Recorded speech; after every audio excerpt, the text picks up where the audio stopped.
সলাত মানে হচ্ছে বিশেষ প্রার্থনা, আর নামাজ মানে হচ্ছে উপাসনা করা। ঠিক তেমনি জাহান্নাম আর দোজখ এক নয়। জাহান্নাম যেখানে সর্বধরনের শাস্তি আছে, আর দোজখ অর্থ নরক। জান্নাত আর বেহেশত এক নয়। জান্নাত যেখানে সর্বধরনের শান্তির ব্যবস্থা আছে, আর বেহেশত হলো স্বর্গ। ঠিক তেমনি আল্লাহ এবং খোদা এক নয়। আল্লাহ হচ্ছে আল্লাহর জাতীয় নাম, আর খোদ মানে নিজ, আর আমানে আসা নিজে এসেছে। আমরা ধরে নিই যদি যে গতকাল এসেছে, তাহলে তার আগের দিন আল্লাহ ছিলেন না, যার কারণে খোদা এবং আল্লাহর মধ্যে কোনো সমতা নেই। আরও উল্লেখ্য যে আল্লাহ শব্দটি কোরআনেও আছে, হাদিসেও আছে। খোদা শব্দটি কোরআনেও নেই, হাদিসেও নেই। জান্নাত শব্দটি কোরআনেও আছে, হাদিসেও আছে। বেহেশত শব্দটি কোরআনেও নেই, হাদিসেও নেই। জাহান্নাম শব্দটি কোরআনেও আছে, হাদিসেও আছে। দোজখ শব্দটি কোরআনেও নেই, হাদিসেও নেই। সলাত শব্দটি কোরআনেও আছে, হাদিসেও আছে। নামাজ শব্দটি কোরআনেও নেই, হাদিসেও নেই। সিয়াম শব্দটি কোরআনেও আছে, হাদিসেও আছে। রোজা শব্দটি কোরআনেও নেই, হাদিসেও নেই। এমনিতেই চলছে। আর যেসব আলেম ওলামার কারণে চলছে, তাদের থুথির জোর খুব বেশি। তারা বলছে যে কে বলছে চলবে না। তারা যদি একটু বলতো নরমভাবে, হ্যাঁ আসলে সলাত সিয়াম এগুলো আল্লাহর দেওয়া শব্দ, এগুলো বলাই ভালো। রোজা চললেও সিয়াম বলাই ভালো, এরকম বললে মানুষ একটু সহজে ভালো পথ পেত।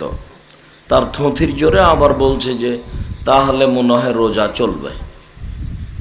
নইলে হুজুরে এত শক্তিশালী বলছেন কেন? কত তার বলার ঢং গতি। তো যেহেতু আল্লাহ এবং আল্লাহ রাসূল এই নাম দেননি, আল্লাহ রাসূল বলেছেন ইসলাম নির্ভর করে 5টি জিনিসের উপরে। 1 কালেমা, 2 সলাত, 3 যাকাত, 4 সিয়াম, 5 হজ। হজটা ঠিকই আছে, যাকাতও ঠিকই আছে, কালেমাও ঠিকই আছে। সিয়াম পরিবর্তন হয়ে রোজা হয়েছে, আর সলাত পরিবর্তন হয়ে নামাজ হয়েছে। অথচ হাদিসে এসেছে এইভাবে, বনিয়াল ইসলাম আলা খামস, ইসলামের ভিত্তি হচ্ছে 5টি। কালেমা, ও ইতাই সলা, ইতাই যাকা, ও ইকামিস সলা, সলাত আদায় করা, ও ইতাই যাকা, যাকাত দেওয়া, ও সমে রমজান, রমজান মাসের সিয়াম পালন করা, ওল হজ, আর ক্ষমতা থাকলে হজ করা। এগুলো রাসূল সাল্লাল্লাহু আলাইহি সাল্লামের দেওয়া নাম। আরও সামাজিকভাবে বলা যেতে পারে যে নাউনের পরিবর্তন হয় না। কোরআন মাজিদ বাংলাতেও কোরআন, ইংরেজিতেও কোরআন, আরবিতেও কোরআন।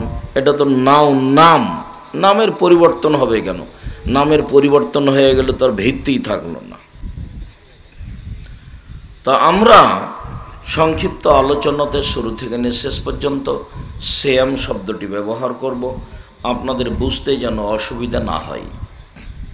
সিয়াম ইবাদতের জগতে সবচেয়ে দামি ইবাদত সিয়াম।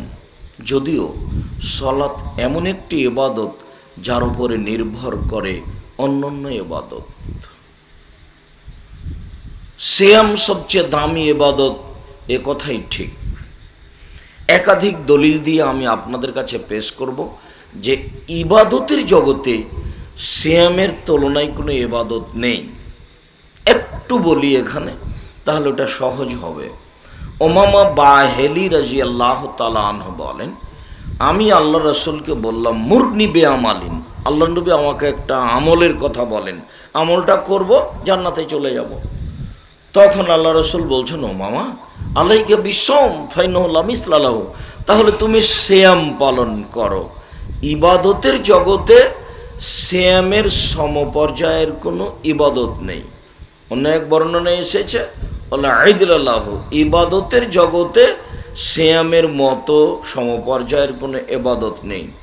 এমন কোনো এবাদত নেই যেটাকে বলা যেতে পারে যে এইটা সিয়াম, এই সালাত এবাদতটা সিয়ামের মতো, এরকম কোনো এবাদত পৃথিবীতে নেই। বলা যাবে না যে এই হজ এবাদতটা সিয়ামের মতো, এটা বলা যাবে না। তার মানে পৃথিবীতে এমন কোনো এবাদত নেই যেটা সিয়ামের সমপর্যায়ের হতে পারে। কেন? রাসূল সাল্লাল্লাহু আলাইহি ওয়াসাল্লাম বলছেন যে কুল্লু আমাল ইবনে আদম ইজাফুল হাসানাত বিআশরি আমসালি আলা সাবে মিয়াতি জিব।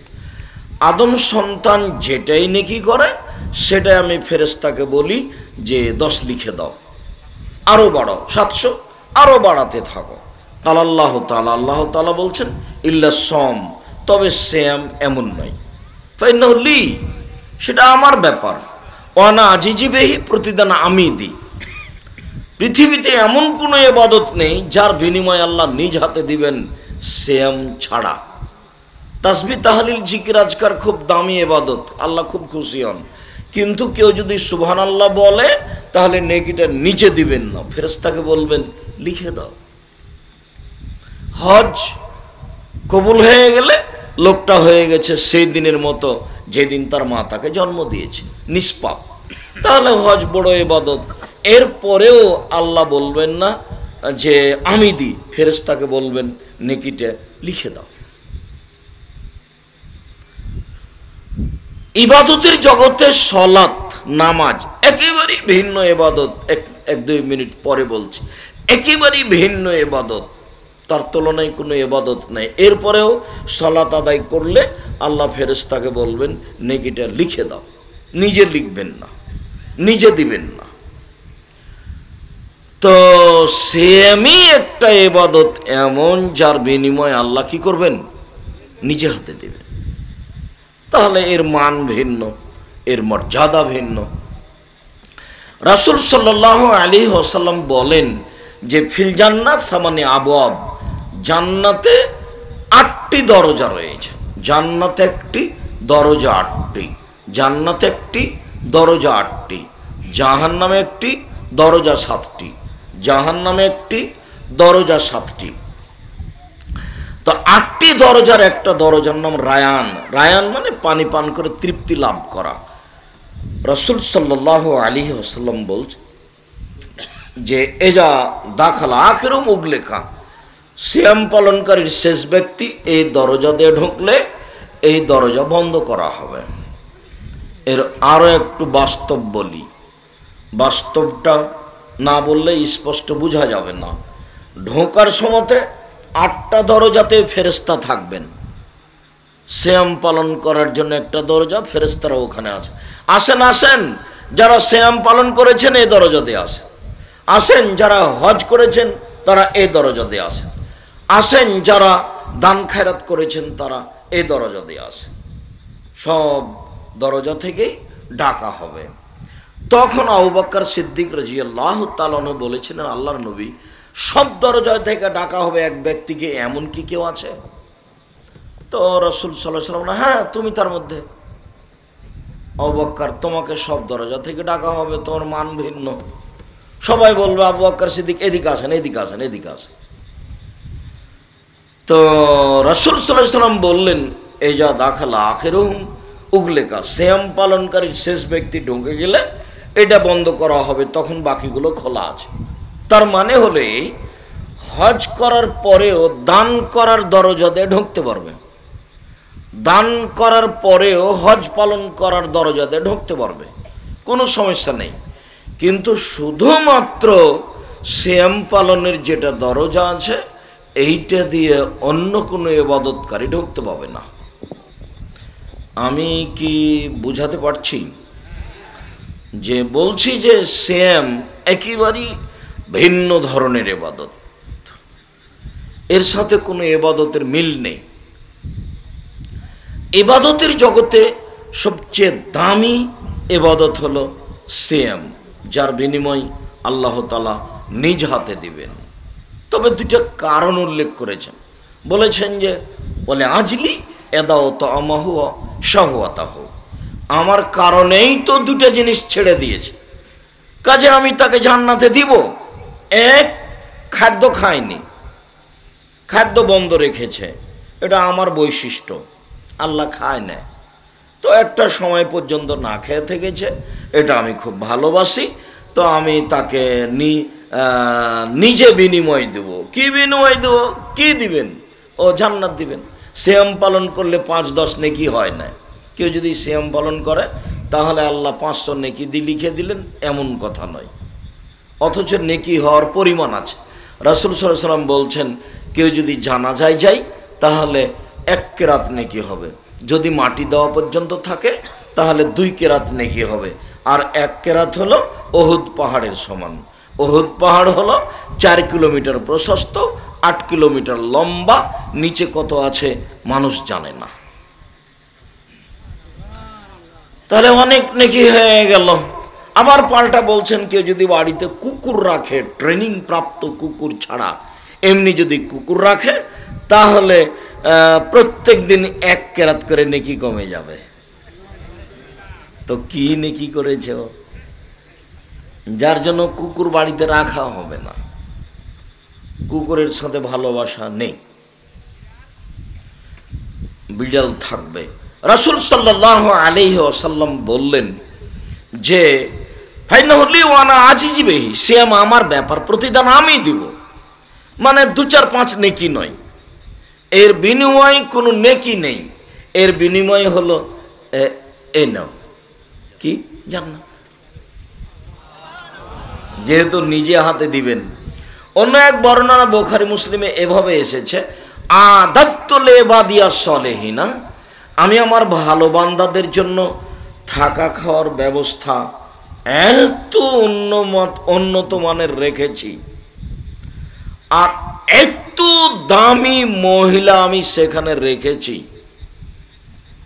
মহিলার ব্যাপারে বলছেন যে তাদের চক্ষু হবে টানা টানা, লম্বা লম্বা, ডাগর ডাগর, তাদের মাথার চুল হবে কুচকুচে কালো, লম্বা লম্বা, কোঁকড়া কোঁকড়া, তাদের কোনোদিন পেশাব হবে না, তাদের কোনোদিন পায়খানা হবে না, তাদের কোনোদিন হাইজ হবে না, তাদের কোনোদিন নাকে শিকান আসবে না, তাদের কোনোদিন গায়ে ময়লা হবে না, তাদের কোনোদিন কাপড়ের রং পরিবর্তন হবে না। ভিন্ন ধরনের নারী, ওদের ব্যাপারে আল্লাহ তাআলা বলছেন লাম ইয়াতমিসহুন্না ইনসুন কাবলাহুম ওয়ালা জান, যেদিন আমি এসব নারীকে জান্নাতি পুরুষদের হাতে তুলে দিব, সেই দিনের পূর্ব পর্যন্ত কোনো মানুষ, কোনো জিন তাদেরকে স্পর্শ করেনি। ওদেরকে ঢাকা আছে, ঘেরা আছে, ওদেরকে দেখে মনে হবে ঝিনুকের মধ্যে লুকানো মুক্তা। এটা আল্লাহ বলছে। তা আল্লাহ তাদের ব্যাপারে খুব চ্যালেঞ্জ করে বলেছেন এইসব কথা, যে কেউ তাদের স্পর্শ করেনি, ওদেরকে দেখে মনে হবে লুকিয়ে রাখা, ঝিনুকের মধ্যে লুকিয়ে রাখা মুক্তা। এই বোকা ছেলে, তোমার তো মোবাইলে দিন রাত ল্যাংটা মেয়ে আছে, তুমি মোবাইলে দিন রাত ল্যাংটা মেয়ে দেখে চক্ষু ঠান্ডা করে, কলিজা ঠান্ডা করে বেটা জান্নাতের মেয়ে ভোগ করতে যাও। পড়ে আছে অত সহজ? হজিবাতিল নার বিশ্বহওয়াত, হজিবাতিল জান্নাত বিল মাকারেহে। নিয়ম নীতি, কষ্ট, ক্লেশ, ত্যাগ, তিতিক্ষা দিয়ে জান্নাত ঘেরা আছে। নিয়ম নীতি, কষ্ট, ক্লেশ, ত্যাগ, তিতিক্ষা দিয়ে জান্নাত ঘেরা আছে। আর মনের ইচ্ছা দিয়ে জাহান্নাম ঘেরা আছে। মন মতো চলে যে জাহান্নামে যাবে সে, সুদ ঘুষ খায় যে মন মতো চলে সে জাহান্নামে যাবে সে, দাঙ্গাবাজি করে যে, দলীয় দাপট দেখিয়ে ক্ষমতা দখল করে যে, অসহায় মানুষগুলির প্রতি জুলুম নির্যাতন করে যে, ক্ষমতা দেখিয়ে বাড়িঘর দখল করে নেয় যে, জেল হাজতে দেয় যে, এরকম দাম্ভিক, এরকম স্বৈরাচারী, এরকম স্বেচ্ছাচারী, এরকম বদমেজাজি মানুষের জন্য জাহান্নাম প্রস্তুত করা আছে। হজবতের নার বিশ্বহওয়াত, মনের ইচ্ছা দ্বারা জাহান্নাম ঘেরা আছে। নিয়ম নীতি, কষ্ট, ক্লেশ, ত্যাগ, তিতিক্ষা দিয়ে জান্নাত ঘেরা আছে। রাসূল সাল্লাল্লাহু আলাইহি ওয়াসাল্লাম বললেন যে আমি এত উন্নত মানের নারী তাদের দিব, এত উন্নত মানের থাকা খাওয়ার ব্যবস্থা আমি তাদের দিব, মা রাত আইনুন চোখ কোনোদিন দেখেনি, ওমা সামিয়াত ওজনুন কান কোনোদিন শোনেনি, ওমা খাতারাবে কালবে বাসার মানুষের অন্তর কোনোদিন ভাবেনি থাকা খাওয়ার ব্যবস্থা এত উন্নত মানের হতে পারে। তো এইটা আমি ওদের জন্য রেডি প্রস্তুত করে রেখেছি, সিয়াম পালন করবে তখন আমি দিয়ে দিব। এইটা হলো সিয়ামের বিনিময়। সম্মানিত দিনী ভাই বোন, রাসূল সাল্লাল্লাহু আলাইহি ওয়াসাল্লাম এখানে বলছেন যে আল্লাহ তাআলা বললেন আমার কারণে দুটো জিনিস ত্যাগ করেছে, একটা খাদ্য, একটা প্রবৃত্তি। প্রবৃত্তি ত্যাগ করা খুব কঠিন, মনের ইচ্ছে ত্যাগ করা খুব কঠিন। সেদিনও বলেছিলাম বলে আমার মনে হচ্ছে যে দোকানে বসে আড্ডা পিটে মানুষ সময় কাটাচ্ছে, একজন আরেকজনের বিরুদ্ধে বদনাম করে গীবত করে সময় কাটাচ্ছে, জোর করে জমি দখল করে সুন্দর আবাদ করে বাড়িঘর করে দিন কাটাচ্ছে আহাল পরিবার নিয়ে। ভাবতে পারে না যে এরকম মানুষের বিচার দেরিতে হবে। যারা রিক্সাওয়ালাকে একটা থাপ্পড় মেরেছে ওদের বিচার দেরিতে হবে। যারা জমি জায়গা জোর করে দখল করে নিয়েছে এদের বিচার পরে হবে। যারা মানুষকে অপমান করছে এদের বিচার পরে হবে। যারা মানুষকে জোর জুলুম করে জেল হাজতে দিচ্ছে, লোকটা নিজেও জানে না আমি কেন নাটোর জেলে আছি, 10 বছর 20 বছর থেকে আছে, নিজের ছেলে তার গায়ে একটু হাত লাগাতে পারে না, মাথায় একটু হাত বোলাতে পারে না, স্ত্রীর মাথায় গায়ে একটু হাত লাগাতে পারে না, বছর বছর কেটে যাচ্ছে, কোনো পথ নেই, তার নাম কারাগার, তার নাম জেল। নিজেও জানে না আমি কেন জেলে, নিজেও জানে না আমি কেন জেলে। জজ জানে না ঘটনা কি, উকিল জানে না ঘটনা কি, আর সাক্ষী বলছে যে আমি নিজ চোখে মারতে দেখেছি। অথচ 1 নম্বর আসামি সেদিন ও রংপুরে ছিল, আর এ বলছে আমি মারতে দেখেছি। যার জন্য 3 নম্বরে সবচেয়ে বড় পাপ পড়ে গেছে মিথ্যা সাক্ষী। 1 নম্বর বড় পাপ হলো আল-ইশরাকু বিল্লাহ, আল্লাহর সাথে শিরক করা। পৃথিবীতে সবচেয়ে বড় পাপ আল্লাহর সাথে শিরক করা। আর বাংলাদেশ এমন একটা জায়গা যার সব কিছু শিরক দিয়ে ভরা, বাড়ি ঘর, রাস্তাঘাট, কলেজ, শিক্ষা প্রতিষ্ঠান, অফিস আদালত সব একেবারে শিরক দিয়ে ভরা। দেশ ট্রাভেলস গাড়িটা ঢাকা থেকে ছুটলো, সন্ধ্যার সময় আলো জ্বেলে উঠলাম। এই ছেলে তুমি তাড়াতাড়ি আলো দিলে কেন? বলছে যে আমাকে বসে বলেছেন সূর্য ডুবার সাথে সাথে গাড়িতে আলো দিতে হবে। আরে সূর্য ডুবার সাথে সাথে বাড়িতে আলো জ্বালাই হিন্দুরা, তো সূর্য ডুবার সাথে সাথে তোমার গাড়িতে আলো দিতে হবে, তার মানে তোমার বস কি মুসলমান নয়? এটি কি? স্বামী মারা গেছে, মরে যাওয়ার সাথে সাথে নাকফুল গয়না সব খুলে দিতে হবে। আরে নাকফুল গয়না খুলে দেয় হিন্দু মহিলাদের স্বামী মারা গেলে, তো এর কি হলো যে সব কিছু খুলে দিল? একে আল্লাহর নবী বলেছেন 4 মাস 10 দিন সাজগোজ করতে পাবা না, নতুন গয়না পরতে পাবা না, নতুন জামা কাপড় পরতে পাবা না, যেভাবে আছো সেভাবে থেকে যাও 4 মাস 10 দিন। কিন্তু স্বামী মরার সাথে সাথে সব খুলে দিল। বলছে যে গরুকে লাথি মারা যাবে না, বলছে যে তুলসী গাছ তুলে ফেলা যায় না, বলছে ভাতের পাতিলে পা লাগা হবে না, বলছে অপবিত্র অবস্থায় গাছের ফল ছিঁড়া হবে না, সিম গাছ থেকে সিম ছিঁড়ে নিয়ে আসা হবে না, আগে গোসল করতে হবে তারপরে। আরে গোসল না করে কিছুই করা যায় না, ওটা তো হিন্দুদের কাজ। ওরা আগে ওই যে নতুন বউটা হিন্দু বাড়ির আগে সকালে গোসল করবে, তারপর কোনো কাজে হাত দেবে, নইলে তো সংসার নষ্ট হয়ে যাবে। ওটা তো হিন্দুদের নিয়ম ছিল, উলট পালট হয়ে সব বাড়িতে চলে এসেছে। চাঁপাইনবাবগঞ্জের লোকেরা বলছে যে হাত থেকে যদি গিলাস পড়ে যায় তাহলে কুটুম্ব আসতে পারে, ঘরের ওপরে যদি কাক ডাকে তাহলে কুটুম্ব আসতে পারে। বলছে ওরা যে রাতে বাচ্চা যে মহিলার হয়েছে সে মহিলা যদি বাইরে বের হয় তাহলে লহা হাতে করে বের হতে হবে, নইলে চোরাচন্নি পাখিতে ধরে নেবে। কত যে শিরক আছে, আর সরকারি শিরক তো আল্লাহর হস্তে, কত দিবস আর কত কি তার কোনো হিসাব নেই। জানি না এইভাবে জীবিকা নির্বাহ করো, ফলাফল কত দূর টিকবে? ইবাদতের জগতে, পাপের জগতে সবচেয়ে বড় পাপ হলো শিরক। কিভাবে আপনি কবরের কাছে গিয়ে মানত মানছেন? কবর যে মরে গেছে, ও কি পিটিয়ে একাকার করে দিল নাকি, তার কোনো ঠিক ঠিকানা নেই। ও আপনার কি দিতে পারে? যে ওখানে আপনি গরু জবাই করে দিলেন, ওখানে কিছু মানত মানলেন, ওর অবস্থা তো কেউ জানে না পৃথিবীতে। মানুষ মরার পরে এমন ব্যবস্থাপনা আল্লাহর, কিয়ামত পর্যন্ত তার সাথে যোগাযোগের কোনো পথ নেই, কোনো পথ নেই। মানুষ যদি ভালো হয় তাহলে কবরে থাকার সময়সীমা বাসর রাতের সমান। বাসর রাতের সমান কথাটা একটু বুঝিয়ে বলেন না আব্দুর রাজ্জাক সাহেব। বাসর রাতের সমান মানে হলো যে মা, চাচি, খালা, ফুফু বাসর ঘর সাজাবে, এটাই ঠিক। বাসর ঘর সাজাতে হবে, কনেকে সাজাতে হবে, এ কথাই ঠিক। বর ঘরে গিয়ে মাথায় হাত দিয়ে দোয়া পড়ে 2 রাকাত সালাত আদায় করবে আগে পিছে দাঁড়িয়ে, তারপরে দাম্পত্য জীবনে যাবে। তারপরে কিছু কথাবার্তা বলল, ধরে নিলাম 10টা 11টার সময় ঘরে গেছে, তারপরে সালাত আদায় করেছে। এভাবে সময় কাটতে কাটতে ঘুমাতে সময় লেগে গেছে প্রায় রাত 2টা। এখন 5টায় আজান হবে, তখন আজানের সময়তে তার নিকটের মানুষ জাগাচ্ছে।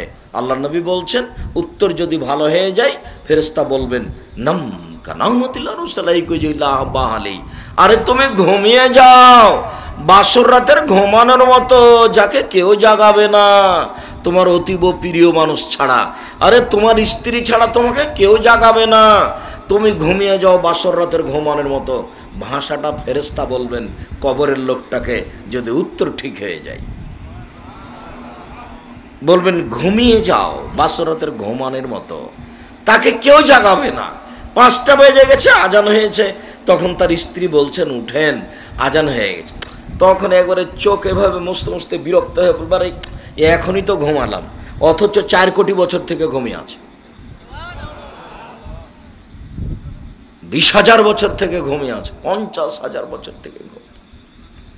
উত্তর যদি ঠিক হয়ে যায়, আর যদি না হয় তাহলে তো অবস্থা যেটা একাধিক শুনেছেন সেটাই।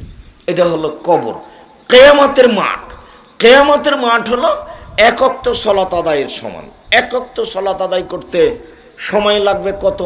ধরে নিলাম মাগরিবের সালাত আদায় করতে 7 মিনিট লাগলো, ধরে নিলাম জোহরের সালাত আদায় করতে 10 মিনিট লাগলো, তাহলে 5, 7, 10-এর বেশি 1 ওয়াক্ত সালাত আদায় করতে লাগবে না। বিচারের মাঠে ভালো মানুষের সময়সীমা হলো 1 ওয়াক্ত সালাতের সমান। আর যদি একটু বিচার দেরি হয়ে যায়, একদিন যদি লেট হয় 50,000 বছর, যদি 3 দিন লেট হয় তাহলে 1.5 লক্ষ বছর।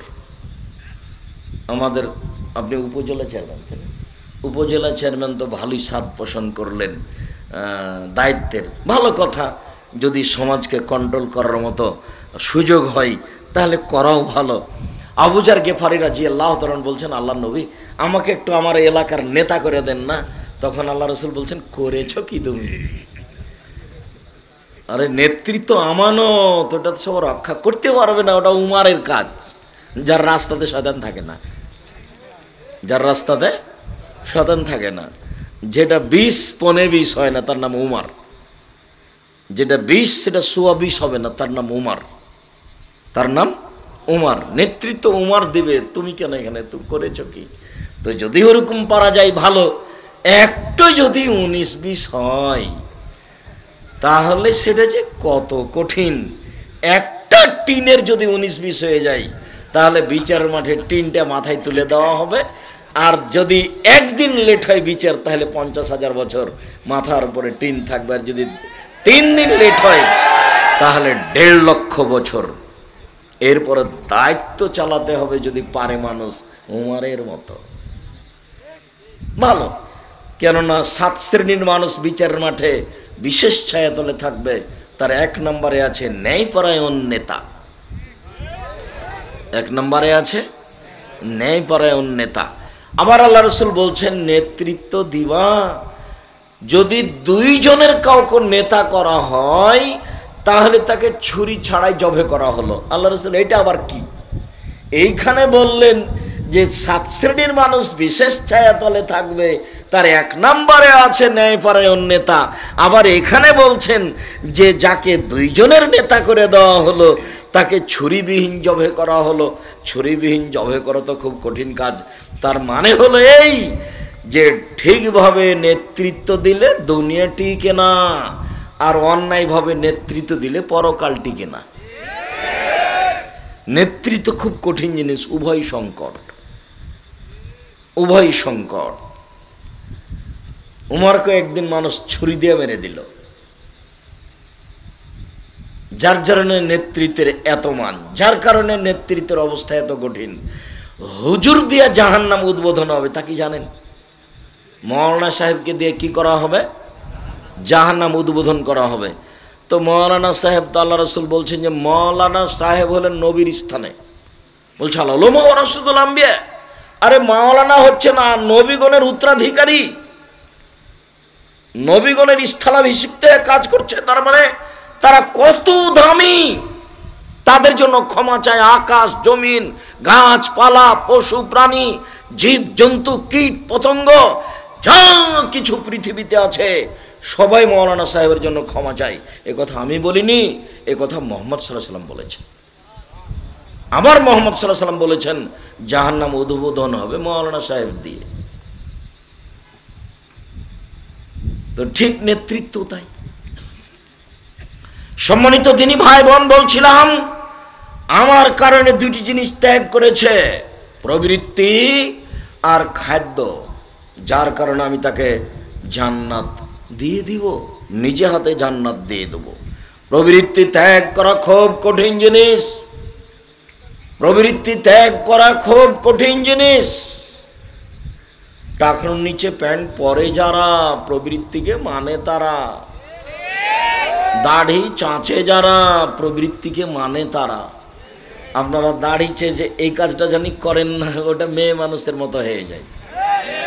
দাড়ি থাকবে একটা পুরুষের পরিচয় থাকবে, আর দাড়ি থাকলে পুরুষত্ব শক্তি ভালো থাকে, এর একটা মর্যাদা মান আছে।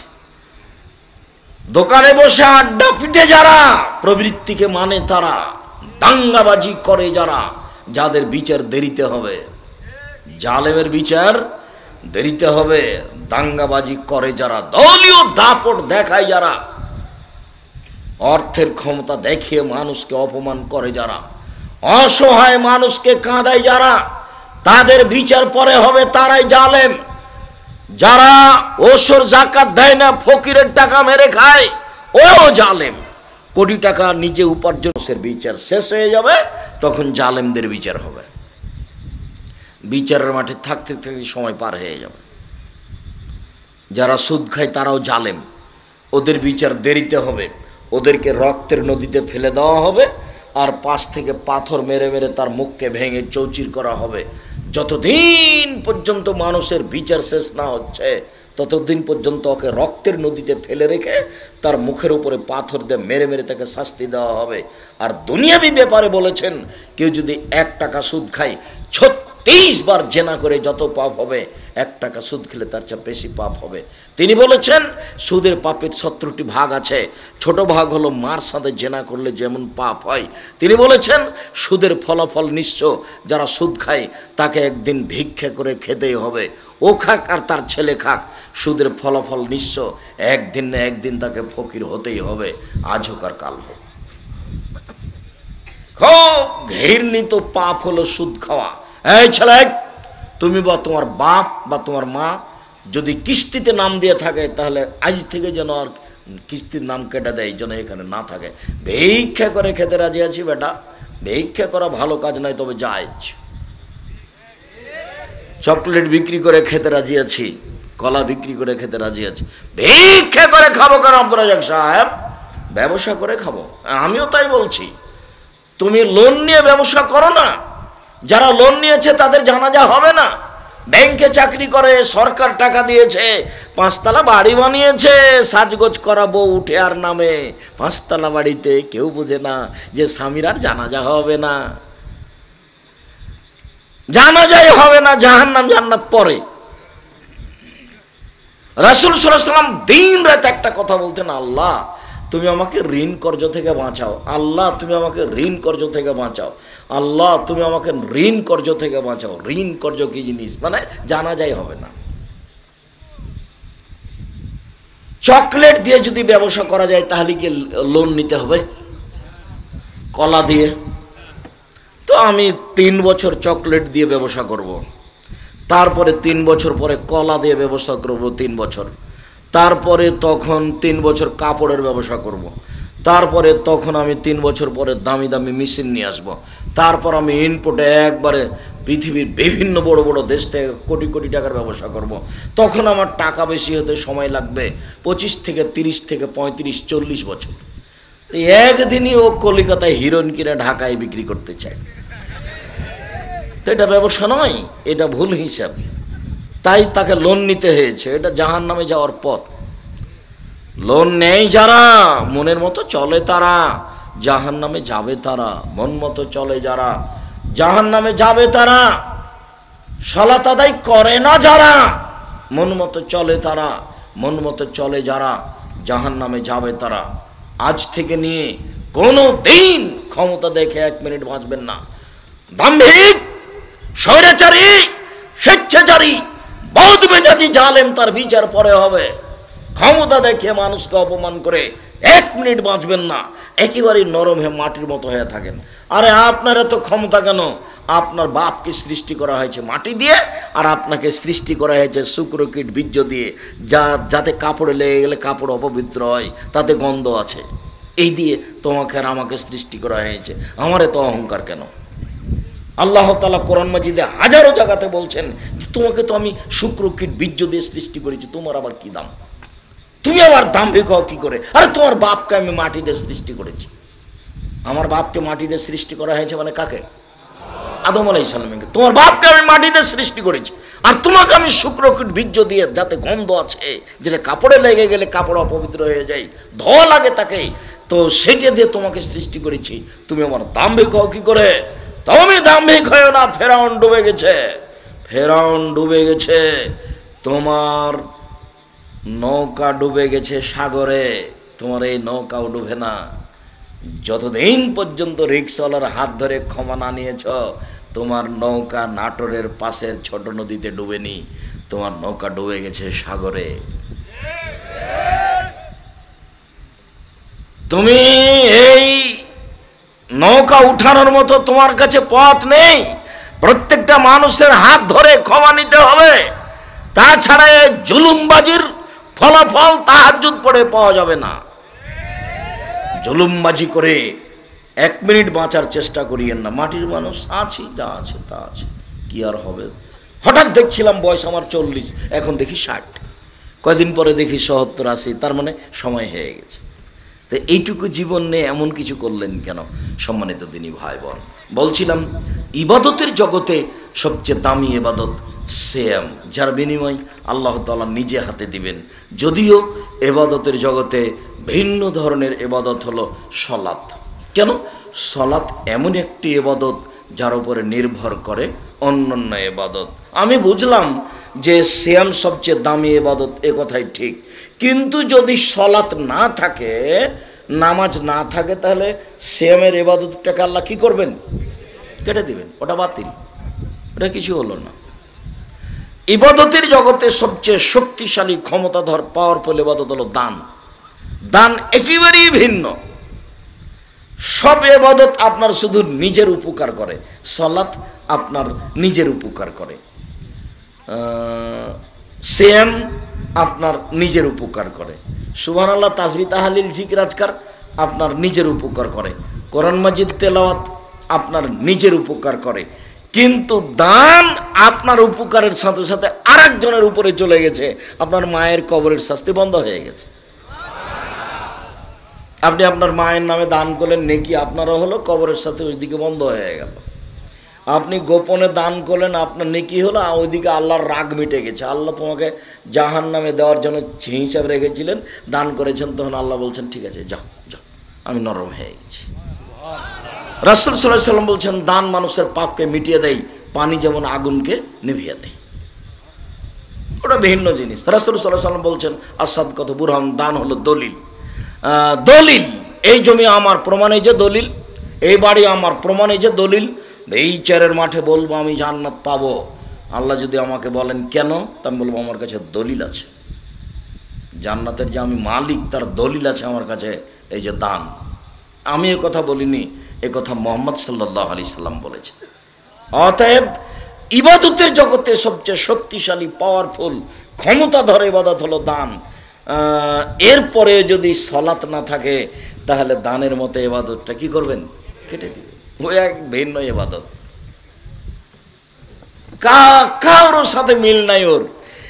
সালাতের সাথে কোনো ইবাদতের মিল নাই, মানে একটাও টিকবে না। ফকিরকে ভিক্ষে দিলেন, ফকিরকে একটা ভালো কাজ, রাস্তা থেকে একটা কষ্টদায়ক জিনিস সরিয়ে দিলেন।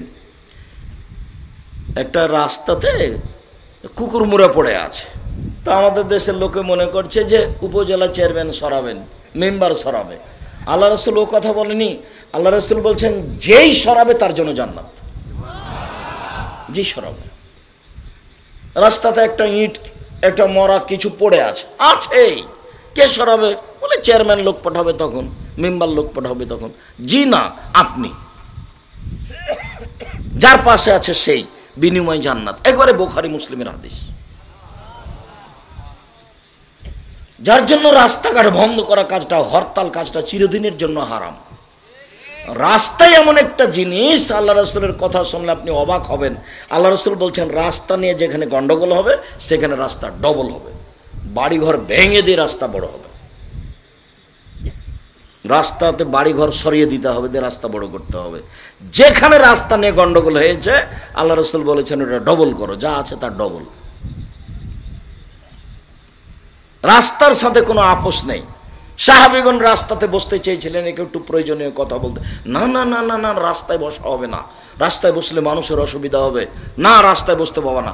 তখন বলছে বসাই লাগবে আমাদেরকে। তখন বলছে শোনো, রাস্তাতে যদি বসা লাগে, এক, মানুষের জিজ্ঞাসা করবে কোন পথে যাব আজকে বক্তব্য শুনতে, তখন বলে দিও। দুই, মানুষের সালাম দিলে উত্তর দিও। তিন, চক্ষু নিচু করে রাখিও, মানুষজনকে যাচ্ছে মহিলা পুরুষ দেখার লাগবে না। মানে 4-5টা শর্ত লাগিয়ে দিলেন রাস্তায় বসার জন্য। রাস্তাতে বসাই নিষেধ, দোকানপাট করা নিষেধ, রাস্তা ভিন্ন জিনিস। এই রাস্তার বিষয়টি যদি চেয়ারম্যান, মেম্বার, এমপি, মন্ত্রী জানতেন তাহলে পরিবেশ আরো শক্ত হতো। তারা মনে করছে এটা সামাজিক ব্যাপার, এটা শরঈ ব্যাপার। আল্লাহ রাসূল রাস্তার ব্যাপারে খুব কঠোর ছিলেন। কি বললাম আপনাকে, একটু গন্ডগোলের রাস্তা ডবল, বাড়িঘর ভেঙে সরিয়ে দেওয়াকে ডবল হতে হবে। সম্মানিত দিনী ভাই বোন, বলছিলাম এত সুন্দর ইবাদত আমি সালাত আদায় করিনি, সেই জন্য কাটা গেল। সালাত ভিন্ন ধরনের ইবাদত। আপনার সাথে জরুরিভাবে একটা কথা বলতে চাই, সেটা হলো এই, মানুষের জীবনে 4টা জরুরি কাজ। 1, 5 ওয়াক্ত সালাত। 2, হালাল রুজি। 3, কোরআন তেলাওয়াত। 4, 2 জন যেখানে বসে আছে সেখানে বসবেন না, সেখানে যাবেন না।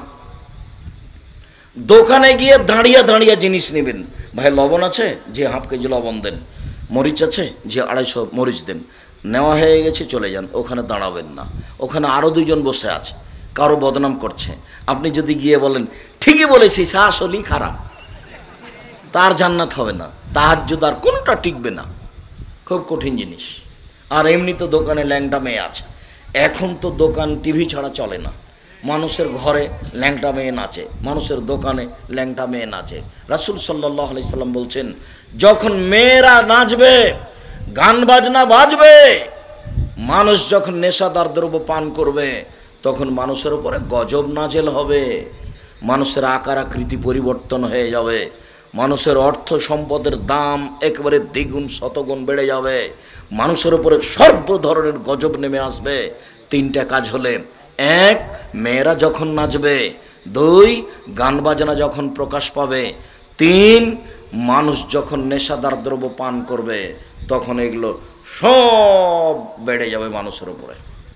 দেখেন, মানুষের বাড়িতে চলে না গান বাজনা ছাড়া, মেয়ে নাচানো ছাড়া। দোকানপাট চলে না মেয়ে নাচানো ছাড়া, গান বাজনা ছাড়া। আর স্কুল কলেজ চলে না মেয়ে নাচানো ছাড়া, গান বাজনা ছাড়া। সব জায়গাতে গান বাজনা বাদ্যযন্ত্র পরিপূর্ণ হয়ে আছে। আবু সাঈদ খুদরি রাদিয়াল্লাহু তাআলা আনহু বলেন, রাসূল সাল্লাল্লাহু আলাইহি সাল্লাম বলেছেন, মান সামা ইয়াওমান ফি সাবিলিল্লাহ বাদাল্লাহু ওয়াজহুন নারি সাবিনা খারিফা। কেউ যদি আল্লাহকে সন্তুষ্ট করার জন্য একদিন সিয়াম থাকে, তাহলে তাকে জাহান্নাম থেকে 70 বছরের পথ সরিয়ে দেওয়া হবে। রাসূল সাল্লাল্লাহু আলাইহি সাল্লাম বলেন, কেউ যদি আল্লাহকে সন্তুষ্ট করার জন্য একদিন সিয়াম থাকে, তাহলে তাকে জাহান্নাম থেকে 100 বছরের পথ সরিয়ে দেওয়া হবে। রাসূল সাল্লাল্লাহু আলাইহি সাল্লাম বলেন, কেউ যদি আল্লাহকে সন্তুষ্ট করার জন্য একদিন সিয়াম থাকে, তাহলে তাকে জাহান্নাম থেকে 500 বছরের পথ সরিয়ে দেওয়া হবে। 3টি হাদিসের সমন্বয়ে কেউ যদি আল্লাহকে সন্তুষ্ট করার জন্য একদিন সিয়াম থাকে, তাহলে তাকে জান্নাতে দেওয়া হবে। তার নাম সিয়াম। নফল সিয়ামের কয়েকটা বাক্য রাসূল সাল্লাল্লাহু আলাইহি সাল্লাম বলেছেন, মুহররমের 2 দিন সিয়াম থাকলে বিগত 1 বছরের পাপ ক্ষমা হবে। রাসূল সাল্লাল্লাহু আলাইহি সাল্লাম বলেন, কেউ যদি আরাফার 1 দিন সিয়াম থাকে, তাহলে আগে পরে 2 বছরের পাপ ক্ষমা হবে। রাসূল সাল্লাল্লাহু আলাইহি সাল্লাম বলেন, কেউ যদি প্রতি মাসে 3 দিন সিয়াম থাকে, তাহলে সারা বছর সিয়াম পালন করে জানে কি হয় তাই হবে। রাসূল সাল্লাল্লাহু আলাইহি সাল্লাম বলেন, কেউ যদি রমজান মাসে সিয়াম থাকার পরে শাওয়ালের 6টা সিয়াম থাকে, তাহলে সারা বছর সিয়াম পালন করে জানে কি হয় তাই। এই ছেলে, দাঁড়ালে কেন? বসো।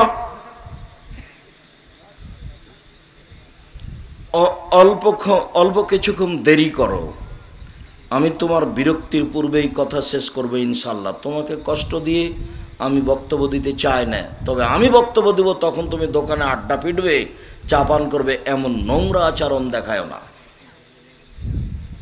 আর নিজেকে সবসময় মানুষ মনে করিও, পশু প্রাণী মনে করিও না। তুমি তো পশু প্রাণী নও। কেন তুমি নিজেকে মানুষ মনে করো না, পশু প্রাণী মনে করো কেন?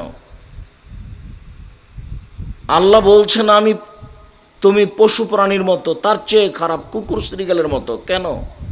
আমি পরিবর্তন হইনি এই জন্য। আমি তো পরিবর্তন হতে পারি। আল্লাহ আমাকে কুকুর শ্রীগাল বলেননি, বলেছেন কুকুর শ্রীগালের মতো। তার মানে কুকুর শ্রীগাল পরিবর্তন হতে পারবে না, কিন্তু আমি আপনি কি হয়ে যেতে পারবো?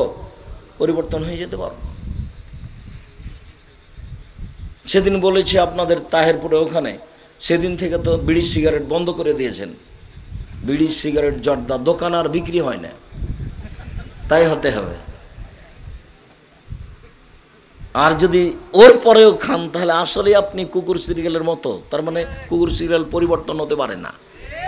আর বাস্তব আপনাকে আমি শোনালাম যে আমার আব্বা কৃষক মানুষ। যখন জমি চাষ করার পরে গরু ছেড়ে দিত, তখন আমরা গরু নিয়ে মাঠে থাকতাম।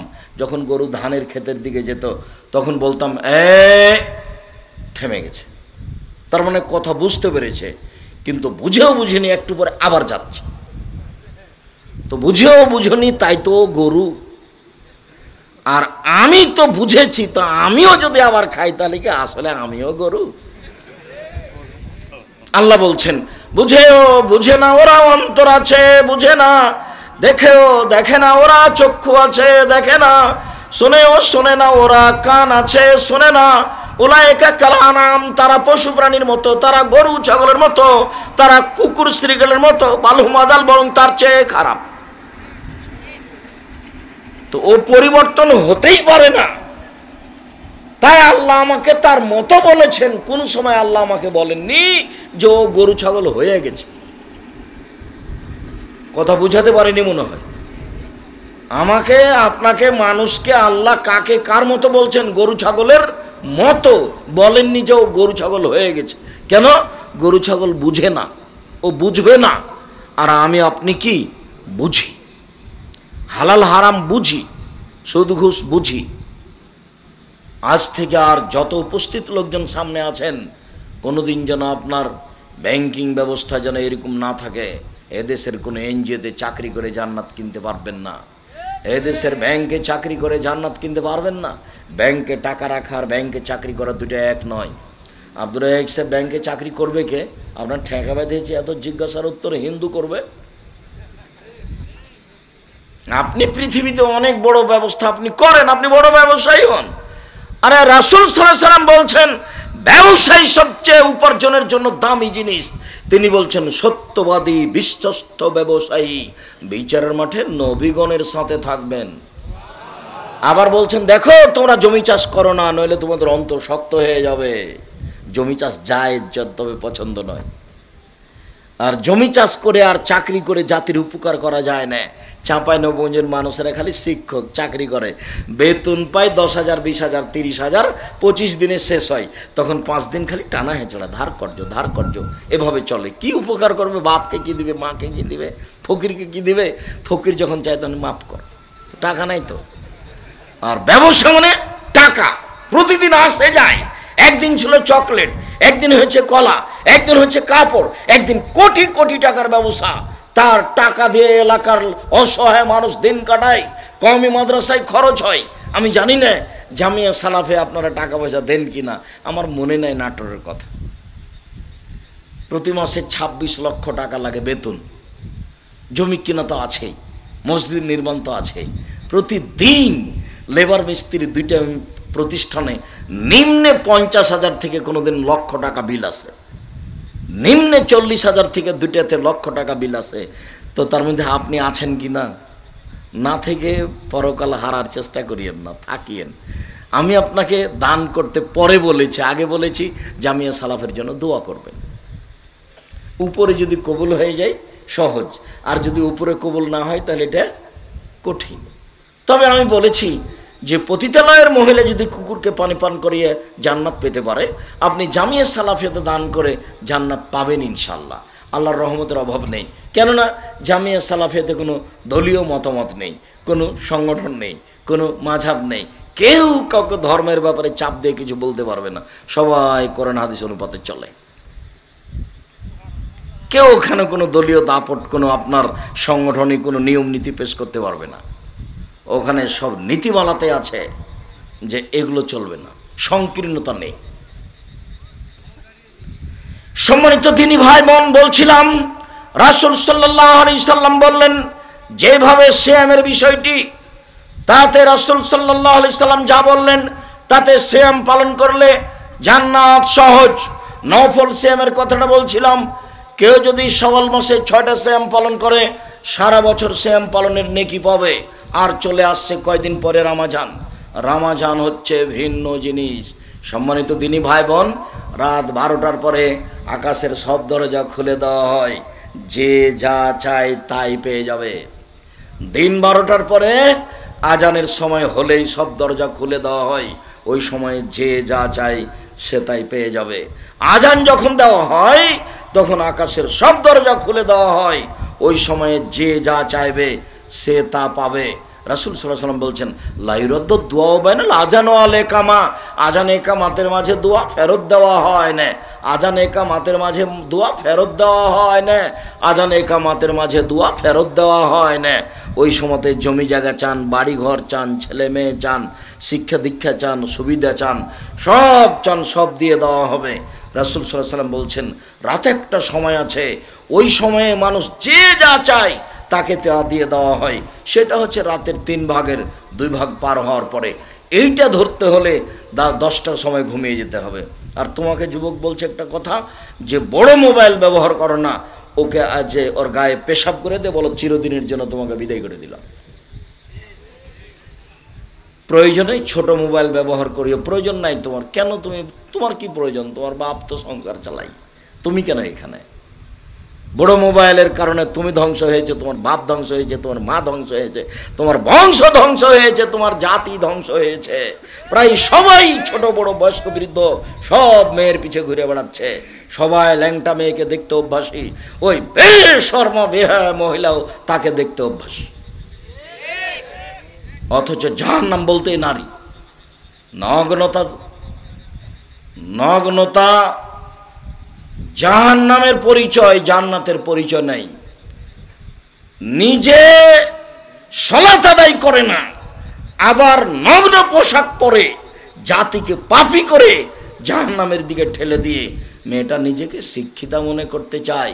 বাউল হিসাব, এই মেয়ে তোমাকে বলছি, শোনো এদিকে, ফ্যাশন বোরকা পরে এসেছো কেন এখানে? তোমার বাপ তোমাকে এটা দেখে না? ফ্যাশন বোরকা কেন তোমার গায়ে? ঢিলা ঢালা পোশাক পরবে, ঢিলা ঢালা বোরকা। আমি শাড়ি পরা হারাম বলিনি, শাড়ি পরেন। আমি বলেছি সালোয়ার কামিজ মেক্সি চাদর পরতে হবে, শাড়ি নয়। আর যদি শাড়ি পরেন তাহলে 2 ছাটের ব্লাউজ পরতে হবে, যার হাত হবে কবজি পর্যন্ত, নিচের দিক কোমরের নিচে চলে যাবে। 1.5 থেকে 2 গজ কাপড়ের ব্লাউজ হতে হবে। শাড়ি পরে যদি বাড়ির বাইরে যান তাহলে পা মোজা পরতে হবে। কেন? পা মোজা ছাড়া যদি অটোতে আপনি উঠেন তাহলে পা হাঁটু পর্যন্ত খুলে যাবে। আপনার আমি শাড়ি হারাম বলিনি, ব্লাউজও ছোট ব্লাউজও হারাম বলিনি। আপনি ছোট ব্লাউজ পরে থাকেন, বাড়িতে থাকেন যেখানে দেবর নাই ভাসুর নাই, ছোট ব্লাউজ কোনো ব্রেসিয়ার পরে থাকেন, ব্রেসিয়ার আপনি এমনিতেই থাকেন না, সেটা আপনার ব্যাপার, আপনার স্বামীর ব্যাপার। কিন্তু যে বাড়িতে দেবর ভাসুর আছে সেই বাড়িতে আপনি এভাবে থাকতে পারেন? এটা কথা হলো? জাতির ক্ষতি করে নিজেকে ভালো মনে করিয়েন না। তাহাজ্জুদ পড়ে জান্নাত কিনা যাবে না, ভুল হিসাব। আপনি মহিলা মানুষ, আপনাকে চূড়ান্তভাবে পর্দা করে চলতে হবে, এটাই ঠিক। রাসূল সাল্লাল্লাহু আলাইহি ওয়াসাল্লাম বলছেন, আমি যখন জাহান্নাম দেখলাম শুধু নারী আর নারী, নারী আর নারী। রাসূল সাল্লাল্লাহু আলাইহি ওয়াসাল্লাম বলছেন যে পৃথিবীর মানুষ শুনে রেখো, 2 শ্রেণীর মানুষরা জাহান্নামে যাবে, আমি তাদের দেখিনি। 2 শ্রেণীর মানুষরা জাহান্নামে যাবে, আমি তাদের দেখিনি। 2 শ্রেণীর মানুষরা জাহান্নামে যাবে, আমি তাদের দেখিনি। এক শ্রেণীর মানুষ, তাদের হাতে থাকবে লাঠি, গাভীর লেজের মতো, একদিক মোটা একদিক চিকন, এ দিয়ে তারা মানুষকে মারবে, এরা জাহান্নামে যাবে। এমন লাঠি হাতে থাকে প্রশাসনের হাতে, এমন লাঠি থাকে যারা কলেজ বিশ্ববিদ্যালয়ে পড়ে সময়ে সময়ে দলীয় দাপটে মারামারি করে, এমন লাঠি থাকে যারা দাঙ্গাবাজি দলীয় দাপট দেখায়। এইরকম লাঠি থাকবে যাদের হাতে, তারা জাহান্নামে যাবে, আমি তাদের দেখিনি। 2 নিসাউন, মহিলা, কাছে এতন কাপড় পরে থাকে, আর এতন উলঙ্গ, কাপড় পরে উলঙ্গ হয়। এ কথা মুহাম্মদ সাল্লাল্লাহু আলাইহি ওয়াসাল্লাম নিজে বলছেন। মুমিনাতুন, পুরুষকে নিজের দিকে আকৃষ্ট করে, ও যখন রাস্তায় হাঁটে তখন রাস্তার লোক তাকে দেখতে থাকে। মায়লাতুন, ও নিজেও তারা পুরুষের দিকে আকৃষ্ট হয়। বাড়িতে ছিল ভালোই ছিল, এখন বাড়ি থেকে বের হয়ে কলেজে যাচ্ছে, স্কুলে যাচ্ছে, বাজারে যাচ্ছে, কেন জানি কেমন কেমন করে, কেন জানি আনছান আনছান করে, একবার এই দিকে যায়, একবার ওই দিকে যায়, একবার হাত নাড়ে, একবার মাথার চুল নাড়ে, একবার ভাঁজ করে কথা বলে। তার মানে ও পুরুষের দিকে আকৃষ্ট হয়েছে। নাহলে এমন করছে কেন? লায়াত খোলাল জান্নাত, ও জান্নাতে যাবে না, জান্নাতেতে যাবে না, যাবে না, জান্নাতের গন্ধ পাবে না, যেই গন্ধ 1 বছরের দূরত্ব পথ থেকে পাওয়া যায়। এ কথা মুহাম্মদ সাল্লাল্লাহু আলাইহি সাল্লাম বলেন, এ কথা আমি বলিনি। হাদিস মুসলিম। আম গাছে জাম ধরতে পারে, ধরে না। অমাবস্যার রাতে চাঁদ উঠতে পারে, উঠে না। শুয়ের ছিদ্রতে লাঙ্গলের ফাল ঢুকতে পারে, ঢোকে না। শুয়ের ছিদ্রতে লাঙ্গলের ফাল ঢুকে যেতে পারে, আম গাছে জাম ধরে যেতে পারে, অমাবস্যার রাতে চাঁদ উঠে যেতে পারে, এগুলো ঘটে যেতে পারে। আমি যে কথা বললাম এতে সন্দেহ আছে বলে কিয়ামত পর্যন্ত চেষ্টা করলে সরিষা ঢোকানো যাবে না। যা বলছি তাই থাকবে। পৃথিবীর দিনী মুসলিম ভাই বোন যারা সামনে আছেন, যারা মিডিয়ায় আমাদের সাথে এখন আছেন, পৃথিবীর যে কোনো প্রান্ত থেকে, মনে রাখুন, জাতির যদি রাস্তাঘাট করে দিতে না পারি, জাতির যদি স্কুল কলেজ করে দিতে না পারি, জাতিকে চূড়ান্ত সঠিক ধর্ম দিতে পারবো ইনশাআল্লাহ। ধর্মের ব্যাপারে জাতিকে ফাঁকি দিয়ে পরকাল হারাতে রাজি নয়। দিন রাত বলে আসছি, 90 সাল থেকে নিয়ে এখন পর্যন্ত কোনোদিন অপ্রয়োজনীয় বাক্য বলিনি। 90 সাল থেকে নিয়ে এখন পর্যন্ত কোনোদিন কেসা কাহিনী বলিনি। 90 সাল থেকে নিয়ে এখন পর্যন্ত কোনোদিন মানুষের কাছে পথ খরচ চাইনি। 90 সাল থেকে নিয়ে এখন পর্যন্ত মানুষকে নিজের পরিচয় দিইনি। মানুষ যখন চাপ দিয়ে বলেছে যে আপনার লেখাপড়া কি একটু বলেন, কাগজে লিখবো, তখন আমি বলেছি আমার নাম আব্দুর রাজ্জাক, আমার বাপের নাম ইউসুফ, বাপ বেটা মিলে আব্দুর রাজ্জাক বিন ইউসুফ। এর চেয়ে আমি কোনোদিন মুখ দিয়ে উচ্চারণ করেছি, কোনোদিন প্রমাণ হয়ে গেলে জাতির সামনে আমি দাঁড়াবো না, এটা আমার শতদিনের কথা। আমি কোনোদিন দেশ বিরোধী বক্তব্য একটা বাক্য দিইনি। আমি কোনোদিন কোনো মানুষের বিরুদ্ধে, দল মাঝাবের বিরুদ্ধে একটা বাক্য বলিনি। আমি বলেছি 95% জন বক্তা মিথ্যুক, আমি বলিনি ইনি মিথ্যুক। আমি বলেছি 98% জন মুফাসসির মিথ্যুক, তবে আমি বলিনি এই মুফাসসির মিথ্যুক, এ কথা বলিনি। আপনার যদি সাধ থাকে যে আমার মুফাসসিরের মিথ্যা দেখান, তখন আপনাকে দেখাও আমি পাতার পাতা। ওভাবে প্রস্তুত হয়ে আছে। আর আপনাকে আমি দিনরাত দেখাচ্ছি, আপনি দেখেন না। এই যে দেখেন, 32 বছর আগে বলেছি এই পৃষ্ঠাতে একটা দোয়া ও খাতমুল কোরআন, কোরআন খতমের দোয়া দেখা আছে। এর কোনো একটা বাক্য যদি রাসূলের হয় তাহলে আমি সেদিন থেকে বক্তব্য দেব না। ধর্মের নামে মিথ্যা আছে, ও মিথ্যুক বক্তা, ও মিথ্যুক মুফাসসির। কোরআন মাজিদের গায়ে যদি মানুষ মিথ্যা কথা লেগে দিতে পারে তাহলে বক্তব্যে আরো শত কথা বলবে। 32 বছর থেকে বলছি, কেউ যদি একটা বাক্য প্রমাণ করে দিতে পারে, আমি বলছি এটা রাসূলের দোয়া নয়, কেউ বলে দিবে যে এটা রাসূলের দোয়া আংশিক এইটুকু, সেদিন আমি আর বক্তব্য দেবো না, বক্তব্য দেবো না, জাতির সামনে আর কোনোদিন আসবো না। সম্মানিত দিনী ভাই বোন, জাতিকে ফাঁকি দিতে আমি রাজি নই। জাতি কেউ ভুল বুঝছে সেটা ভিন্ন কথা, তবে আমি কোনোদিন কারো ক্ষতি করিনি। গত বছর চাঁপাইনবাবগঞ্জে যাওয়া যায়নি, আমি নাকি আমার জেলায় যেতে পাবো না, কে নাকি জিম্মেদারি নিয়েছে যে ওনাকে এই জেলায় ঢুকতে দেওয়া হবে না। অবাক কথা। তো কালকে আমি বললাম যে যারা বাধা দিয়েছে তাকে বলছি যে তোমাকে চ্যালেঞ্জ, তোমার বাপকে চ্যালেঞ্জ, তোমার বংশকে চ্যালেঞ্জ, তোমার জাতিকে চ্যালেঞ্জ। আমি আজকে যে বক্তব্য দিলাম, যে কথাগুলি কোরআন হাদিস বললাম, 100 বছরের মধ্যে তোমার বংশের কেউ বলেছে কিনা? ও তো কেসা কাহিনীতে বক্তব্য দেয়, ও কি জানে? ও তো এসেছে মাদনগরে তাফসির মাহফিলে, ইসব জুলেখার কাহিনী বলেছে 2 ঘন্টা, তারপরে বলছে ইসব জুলেখার কাহিনী শেষ করতে আরো 3 দিন লাগবে। ও কিছুই বলেনি, ও কি কোরআন হাদিস বলবে? ও তো প্রতারণা দিয়ে গেছে। ধর্ম তো এমন নয়। রাসূল সাল্লাল্লাহু আলাইহি ওয়াসাল্লাম বলছেন আমাকে জিবরাইল মেরাজে উপরে নিয়ে যাচ্ছেন, তখন দেখছি অনেক মানুষ তাদের ঠোঁট জিভাকে আগুনের কেঁচি দিয়ে কেটে দেওয়া হচ্ছে, আগুনের কাঁচি দিয়ে কেটে দেওয়া হচ্ছে। দৃশ্য দেখে এ কি কথা, জিবরাইল এ কি কথা, মানুষের ঠোঁট জিভা আগুনের কাঁচি দিয়ে কেটে দেওয়া হচ্ছে কেন? এরা কারা? তখন আল্লাহ রাসূল বলছেন হাউলাই খুতবাউ মিন উম্মাতিক, এরা হচ্ছে আপনার উম্মতের বক্তা, যারা বক্তৃতা করে বেড়াতো। নেন এবার, তাহলে বলেন এটা কে? আমি তো আর আপনার চোখে আঙ্গুল দিয়ে ঢুকে বলতে পারি না। রাসূল সাল্লাল্লাহু আলাইহি ওয়াসাল্লাম বলছেন যে আল্লাহর নবী বলছেন যে আমি জিবরাইলকে যখন বললাম যে এরা কারা যাদের জিভা কেটে দেওয়া হচ্ছে, তখন জিবরাইল আমাকে বলছে আপনার উম্মতের যারা বক্তৃতা করে বেড়াতো ওরা। কোরআন মাজিদের গায়ে যদি মিথ্যা কথা লেখা থাকে তাহলে ধর্মের নামে কত মিথ্যা কথা আছে। সাদ্দাদের কাহিনী মিথ্যা, 30 বছর থেকে বলছি, কেউ বলতে পারে না। আরে সাদ্দাদের কাহিনী কোথায় আছে মানুষই জানে না, এমনিতে বলছে। সত্য মিথ্যা পরে। মকসুদুল মুমিনিন বইয়ে হেডলাইন দেওয়া আছে যে অবিবাহিত ছেলেমেয়ের পড়া নিষেধ। হেডলাইনই ভুল, সবাই খালি বলছে কি রে কি আছে এখানে, যে দেখে সেই পড়ে, যে দেখে সেই পড়ে। হেডলাইনে কি আছে? হেডলাইনই মিথ্যা। এখন হেডলাইনের পরে লিখছে যে ভরা পেটে স্ত্রী মিলন হলে ছেলে ভ্যাংচা হয়, সফরের পূর্বে স্ত্রী মিলন হলে ছেলে টেরা হয়, চন্দ্র সূর্য তো হারসাকু আন্না সেইতুম, তোমরা তোমাদের জমিতে আসো, তোমরা তোমাদের খেতে আসো, তোমরা তোমাদের স্ত্রীর কাছে আসো, তোমাদের ইচ্ছা মতো রাতে কি দিনই কি সকালে কি সন্ধ্যায় কি, ভরা পেটে কি আর সফরের পূর্বে কি, চন্দ্রগ্রহণ লাগলে কি আর না লাগলে কি। আল্লাহর কথা, আর উনি বলছেন হেডলাইন দেয় কথা। এটা হতে পারে? হয় কি করে? বইয়ের নাম কি করলে কি হয়, কি করলে ছাই হয়, কিছুই না। সব মিথ্যা কথা লেখা আছে ধর্মের নাম। এইভাবেই চলছে।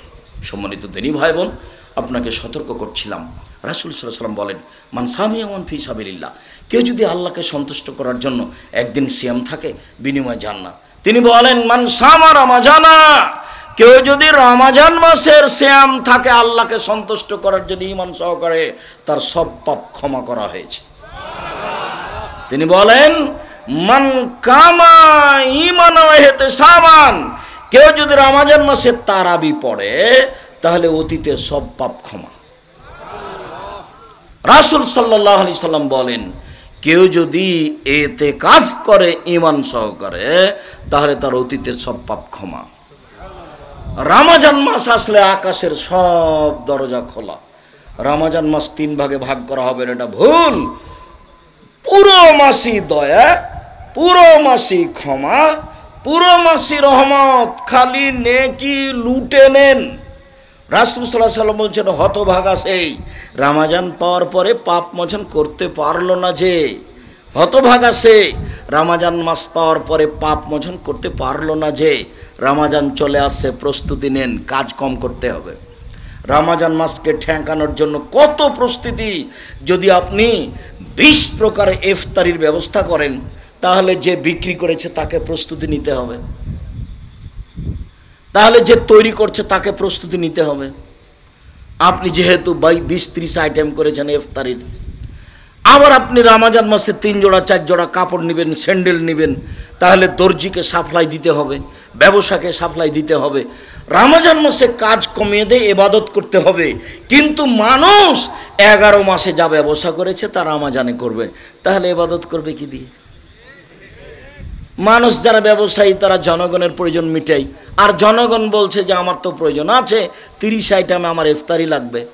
ওইদিকে মহিলা বুবু নাটোরে গেছে বাজার করতে, 10টার সময় চলে গেছে, 2টার সময় ফিরে এসেছে, অনেকগুলি জিনিস নিয়ে এসেছে, ইফতারি করাবে দুলা ভাইকে, কত খুশি সে। বন্ধু বান্ধবকে ইফতারি করাবে, তার নাম রোজা। এরা কেউ সিয়াম থাকে না, এরা কি থাকে?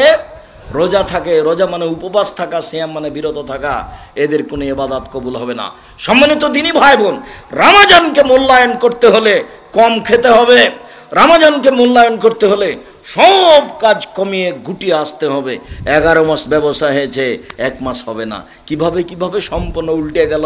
11 মাস ব্যবসা হলো না, শুধু মাস রমজান ব্যবসার জন্য থাকলো। সবাই প্রস্তুতি। যে চানাচুর বিক্রি করছে সেও প্রস্তুত, যে কাপড় বিক্রি করছে সেও প্রস্তুত, যে দর্জি সেও বলছে যে 11 মাস যত কর্মচারী থেকেছে, রমজান মাসে কত কর্মচারী তার চেয়ে দ্বিগুণ 5 গুণ থাকবে না। সবাই ব্যস্ত, তাহলে ইবাদত করবে কে? তাহলে পদ্ধতি কি? সবাই তো বিক্রি করতে চাচ্ছে, সবাই তো কাজ করতে চাচ্ছে, তাহলে যারা সমাজে আছে ওদেরকে অভিলাষ আকাঙ্ক্ষা কমাতে হবে। বাস 11 মাস যেভাবে রুটি খেয়েছে ওইভাবে রুটি আর সবজি থাকবে, আর কিছু নাই, শুধু সবজি আর রুটি, এই দিয়ে সে ইফতার করে দিবে। পানি দিয়ে ইফতার করবে, নইলে খেজুর দিয়ে ইফতার করবে, তাজা খেজুর দিয়ে ইফতার করবে। রাসূল সাল্লাল্লাহু আলাইহি ওয়াসাল্লাম বলছেন, তাজা খেজুর দিয়ে ইফতার করো, সম্ভব না হলে শুষ্ক খেজুর দিয়ে ইফতার করো।